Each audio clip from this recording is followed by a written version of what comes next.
The immigration officer smiled as she stamped my passport. "Welcome home."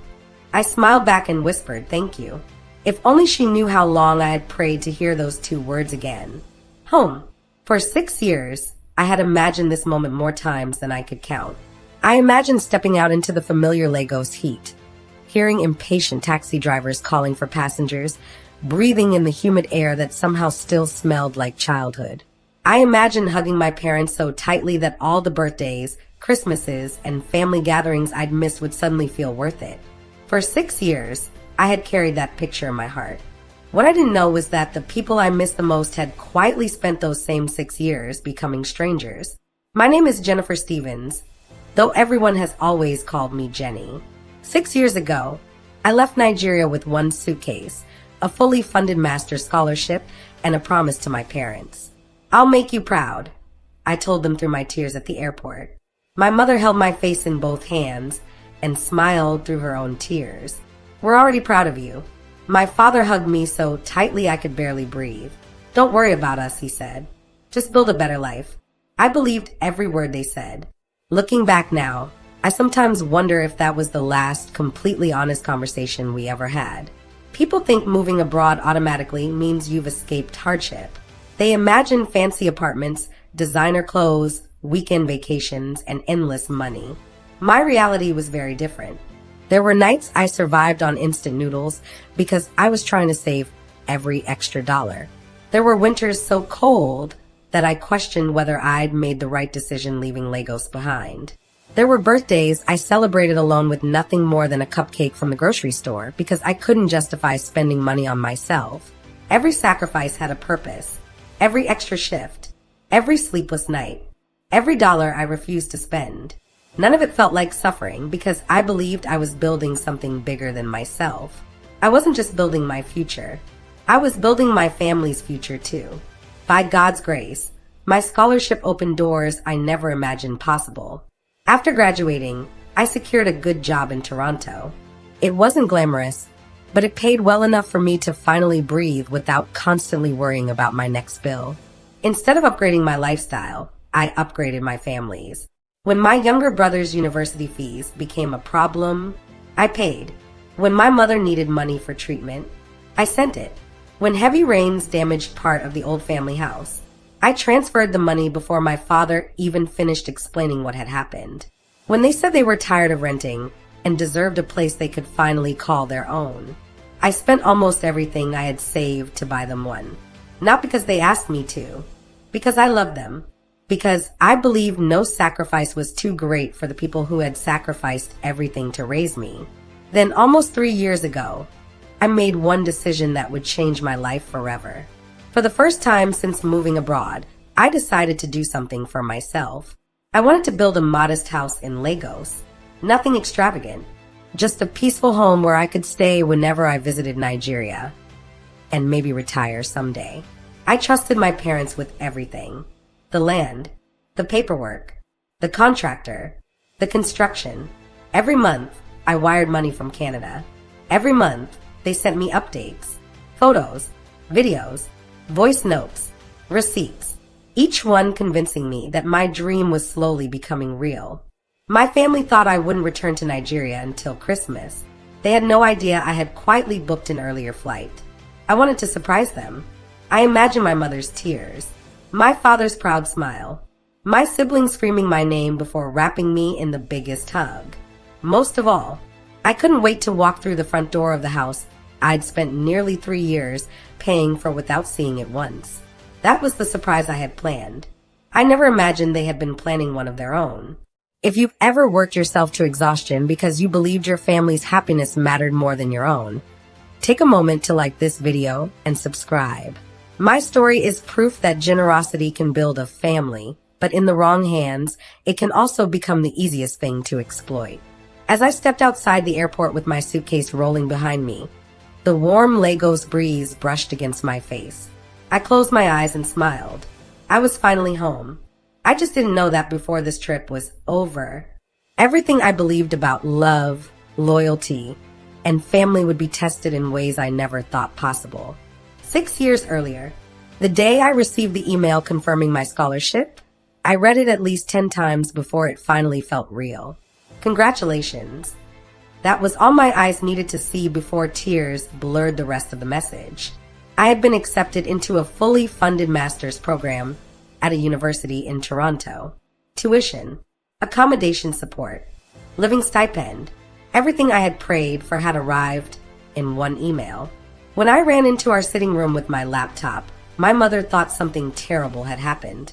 Instead, I threw my arms around her. "Mummy, I got it." She frowned in confusion. "Got what?" "My scholarship." For a second, she simply stared at me. Then she screamed so loudly that my younger brother rushed out of his room, while my father came running from outside. By the time I finished explaining, we were all crying. That evening, our small living room was filled with relatives, neighbors, church members, and friends. Everyone said the same thing. "Jennie will change this family story." At the time, those words sounded like a blessing. I didn't realize they would slowly become an expectation. Leaving Nigeria was harder than I admitted, not because I was afraid of Canada. I was afraid of leaving the people I loved behind. My mother packed more food than I could possibly carry. My father kept pretending to be strong, but every time he thought I wasn't looking, I'd catch him wiping his eyes. Before I boarded my flight, he pulled me aside. "Don't ever feel pressure to carry everyone's problems," he said. "Focus on your studies first." I nodded. "I will."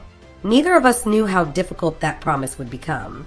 Canada welcomed me with snow, silence, and a loneliness I had never experienced before. Everything felt unfamiliar. The weather, the food, the accents, even simple conversations required extra effort. Some days I questioned whether I truly belonged there.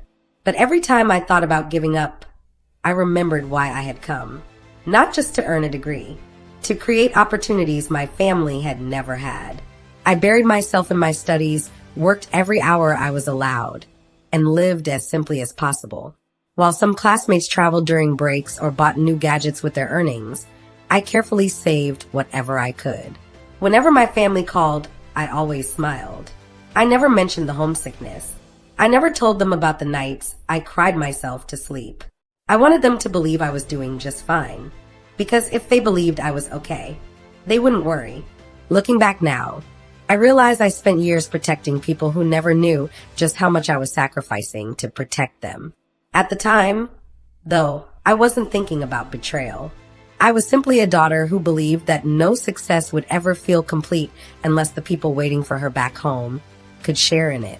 Life settled into a rhythm that looked successful from the outside, but felt exhausting from where I stood. Monday through Friday, I attended lectures or worked at my new job after graduation. Weekends were for laundry, meal prep, grocery shopping, and video calls home. Every month, without fail, I set aside part of my salary before paying for anything else. That money wasn't mine. In my mind, it already belonged to my family. At first, the requests were reasonable. "Jennie, your brother's school fees are due." I sent the money. A few months later, my mother called again. "The doctor says I need more tests." "I didn't want to tell you because I know you're busy." I transferred the money before she could finish explaining. Then came the rainy season.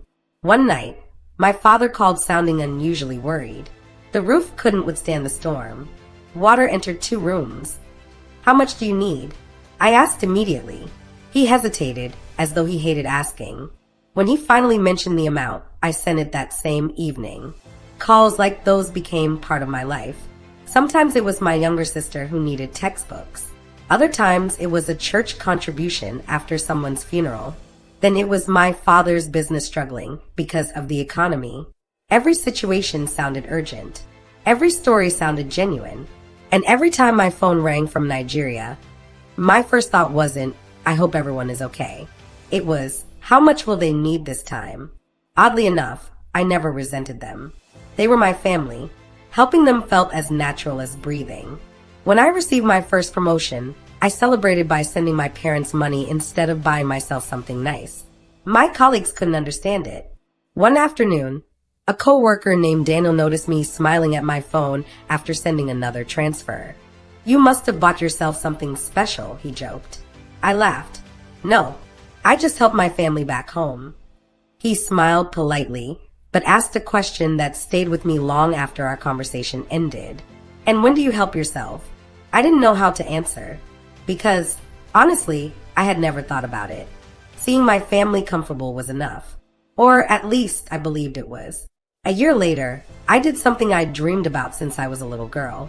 I bought my parents a beautiful 3-bedroom house in Lagos. It wasn't a mansion.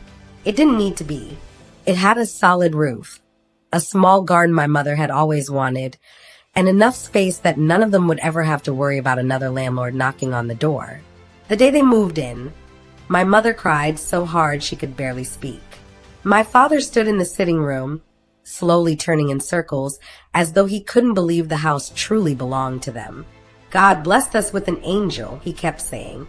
Listening from thousands of miles away, I cried with them. I thought that phone call would become one of my happiest memories.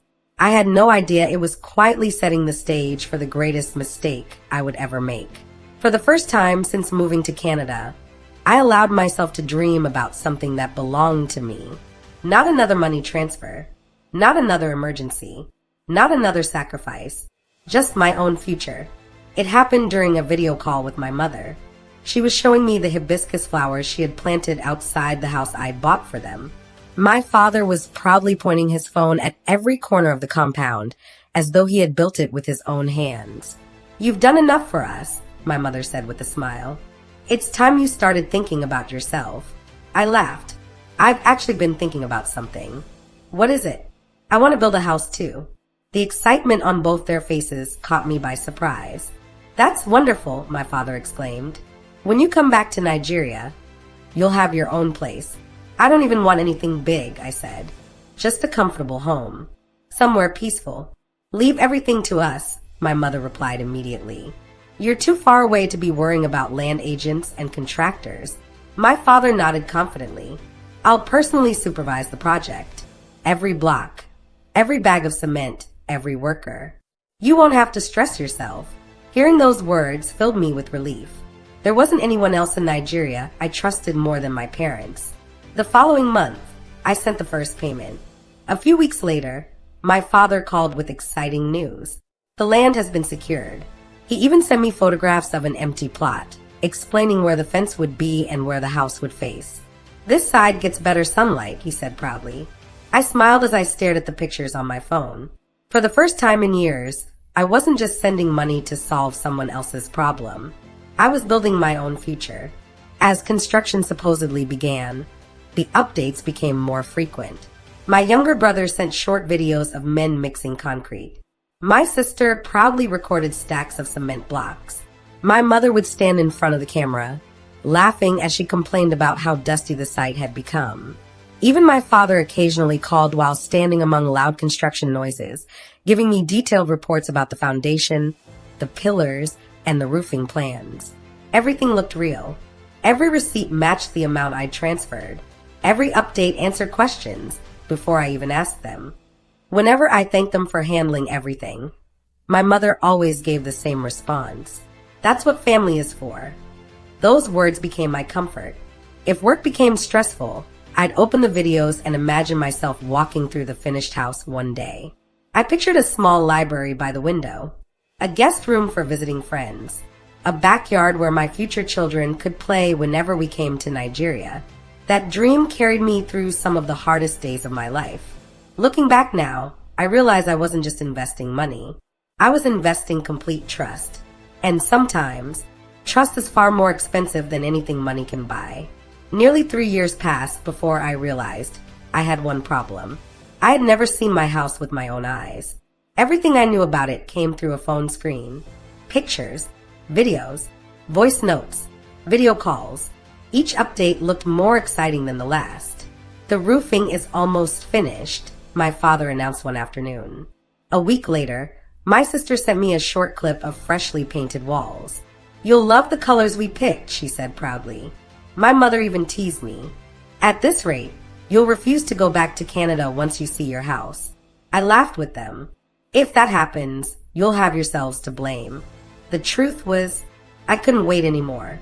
6 years had passed since I'd left Nigeria. I'd missed weddings, birthdays, Christmas dinners, even my grandmother's funeral because my immigration paperwork was still being processed. I had sacrificed too much. It was finally time to come home. I didn't tell anyone I had changed my travel plans. Originally, I was supposed to visit in December. Instead, I quietly booked a flight for September. I wanted to surprise them. I imagined the look on my mother's face when she opened the front door and found me standing there with my suitcase. I even bought gifts for everyone. Perfume for my mother, a wristwatch for my father, sneakers for my brother, a handbag my sister had admired months earlier during one of our video calls. The entire flight, I smiled every time I imagined our reunion. When my plane landed in Lagos, my heart refused to calm down. It felt like every memory from my childhood had rushed back at once. The noise, the warmth, the familiar accents. I was home. By the time I reached my parents' house, evening had already fallen. My knock on the gate was answered by my younger brother. The moment he saw me, his eyes grew wide. "Jennie." Before I could say a word, he shouted into the house. "Mummy, Daddy." Within seconds, everyone came running outside. There were hugs, tears, laughter. For a few beautiful minutes, everything felt exactly the way I had imagined. Then, something changed. It was subtle, so subtle that I almost ignored it. Whenever I mentioned seeing my house, the conversation shifted. "Tomorrow," my father said quickly. "You're exhausted. Rest first." My mother agreed immediately. "There's no need to rush. The house isn't going anywhere." I smiled. Fair enough. Later that evening, while we ate dinner together, I brought it up again. "I can't believe I'll finally get to sleep in my own house tomorrow." The dining table fell strangely quiet. My sister reached for her glass of water without looking at me. My brother suddenly became very interested in his food. My father cleared his throat. "The workers are still fixing a few things." "What things?" I asked. "Oh, just small finishing touches," he replied. "It'll be perfect by tomorrow." I nodded. His answer sounded reasonable, but for reasons I couldn't explain, it didn't feel convincing. That night, sleep refused to come. Around 3 in the morning, I gave up trying. I reached for my phone, opened the address my father had sent me months earlier, and stared at it for a long moment. Maybe I was overthinking. Maybe I was simply too excited. After all, it was only a house. I smiled to myself. Instead of waking anyone, I made up my mind. As soon as the sun came up, I'd quietly take a taxi there myself. I thought I was going to surprise my family. I had no idea the truth was already waiting for me. The next morning, I slipped out of the house before anyone else was awake. Lagos was already coming alive. Street vendors arranged their goods along the roadside. Commercial buses competed for passengers with loud conductors hanging from their doors. The smell of fried akara drifted through the morning air as my taxi joined the growing traffic. I leaned back in my seat and smiled. In less than an hour, I would finally see the house that had lived in my imagination for almost 3 years. I opened the photo album on my phone and scrolled through the construction updates my family had sent me. The foundation, the block work, the roofing, the painting, every stage was there. Every milestone carefully documented. I even laughed when I found a video my mother had sent months earlier. "Jennie," she had said proudly, turning the camera toward the building, "when you come home, don't complain that we made your kitchen too beautiful. Your husband will think we spoiled you." I remembered teasing her. "Who says I'm getting married anytime soon?" She laughed. "Just wait. God is preparing someone." I smiled at the memory as the taxi slowed down. "We're here, madam," the driver announced. I looked through the window. Then I looked again. "This isn't the right place," I said quietly. The driver frowned. "I followed the address you gave me." I checked my phone. Street name, correct. Plot number, correct. Everything matched. Confused, I stepped out of the taxi and slowly turned in a circle. My heartbeat quickened. There was no gate, no fence, no building, no sign that construction had ever taken place. Just an empty piece of land swallowed by tall grass and stubborn weeds. No, the word escaped my lips before I realized I had spoken. This can't be right. I checked the address again, then the location my father had shared, then the survey document he had emailed months earlier. Everything pointed to the exact spot where I was standing. A gentle voice interrupted my thoughts. My daughter. I turned to see an elderly woman sweeping the compound next door. She had been watching me for several minutes. Are you looking for someone? I forced a smile. I'm looking for my house. She looked at the empty land before looking back at me. Your house? Yes. I pointed toward the overgrown plot. It was supposed to be built here. The woman's expression changed from confusion to pity. My dear, nobody has built anything on that land. I felt the blood drain from my face. What do you mean? She rested both hands on her broom. I've lived here for almost 12 years. That land has looked exactly like this for as long as I can remember. I shook my head. No, that's impossible. I hurried back to the taxi and grabbed my phone. One by one, I opened every picture, every video, every receipt, every voice note. The buildings in the photos suddenly looked unfamiliar. The background wasn't the same. The neighboring houses were different. Even the electric poles didn't match the one standing in front of me. My hands began to tremble. For nearly 3 years, I hadn't been watching my dream house being built. I had been watching someone else's. A wave of nausea hit me, so hard that I had to steady myself against the taxi. The driver took a cautious step closer. Madam, are you all right? I couldn't answer. My mind was racing through every transfer I had made, every construction payment, every excited phone call, every promise, every don't worry, we're handling it. Then one memory returned, so clearly it made my stomach turn. The house isn't going anywhere, my father had said the night before. He was right, because there had never been a house to go to. At that moment, I realized the people I had trusted with my biggest dream hadn't just lied to me once. They had been lying to me for years. I climbed back into the taxi with tears burning my eyes. There is one more place I'd like you to take me, I said quietly. My parents' house. This time, I wasn't going there as a daughter eager to surprise her family. I was going there to find out how many of them had been living inside the biggest lie of my life. The taxi ride back to my parents' house felt longer than the journey to the empty plot. I stared out of the window, replaying every construction update I'd received over the past 3 years. Every smiling video, every receipt, every phone call. Had they all been fake? No. There had to be an explanation. Maybe my father had accidentally sent me the wrong address. Maybe there had been a dispute over the land. Maybe. I held on to every maybe, because the alternative was too painful to accept. When I walked through the front door, everyone looked relieved to see me. My mother smiled. You're back already? We were just about to wake you for breakfast. I placed my phone on the dining table. I went to see my house. The room became so quiet that I could hear the ceiling fan turning above us. My father's smile disappeared. You what? I went to the address you sent me. Nobody spoke. There isn't a house. Still, nobody spoke. There isn't even a foundation. My younger sister lowered her eyes. My brother slowly stood up from his chair and walked out of the dining room without saying a word. I looked at my parents. Can someone please explain what's going on? My father sighed deeply before sitting down. It's not as simple as you think. Then make me understand. The contractor disappointed us. I frowned. So why didn't you tell me? We didn't want you to worry. I shook my head. That doesn't explain why there's no construction. He rubbed his forehead. The project had setbacks. What setbacks? Again, silence. I turned to my mother. Mummy. She reached for my hand. Jennie, we're family.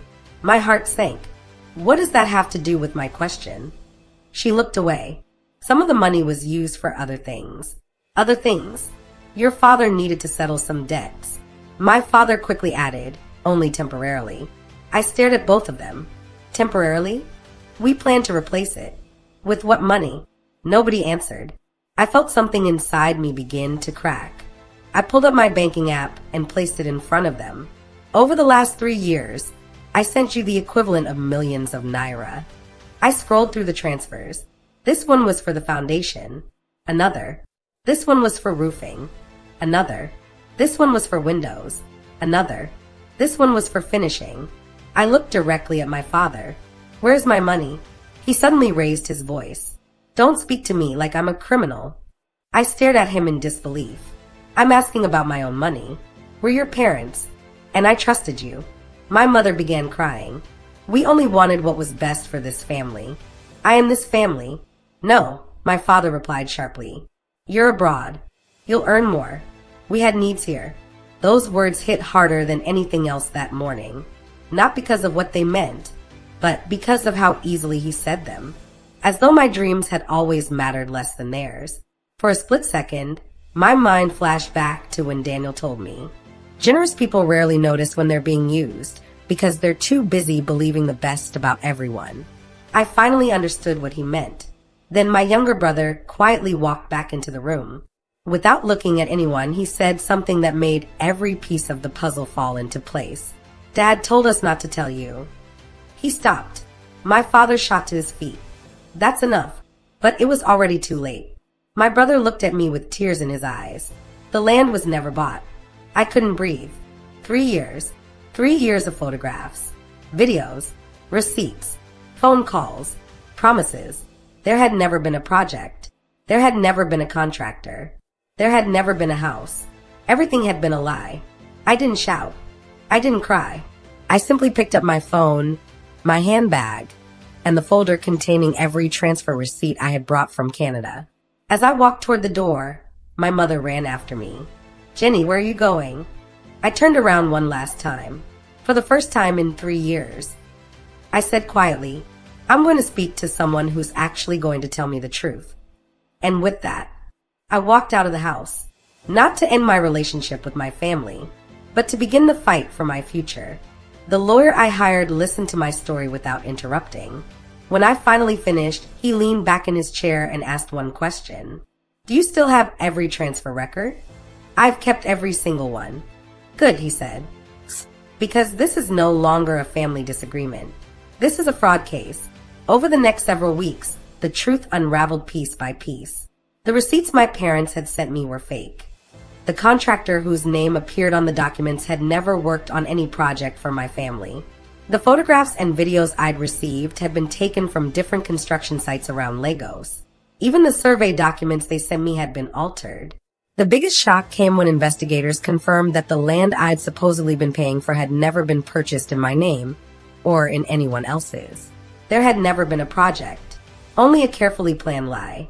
When the case finally reached court, my parents insisted they had only borrowed the money and intended to replace it someday. The evidence told a different story. Every bank transfer, every forged document, every fabricated receipt. One by one, the lies collapsed. The judge turned to my parents and said, "Being someone's parent does not give you ownership of their future. Trust is not a license to commit fraud." Then the judge ruled in my favor. My parents were ordered to repay every naira I had sent for my house, cover the legal costs, and compensate me for the financial and emotional damage their deception had caused. Some friends expected me to take back the house I had bought for them years earlier. I refused.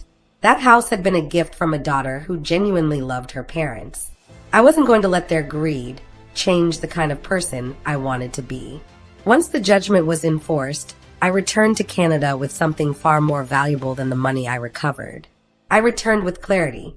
For the first time in years, I stopped feeling guilty for putting myself first.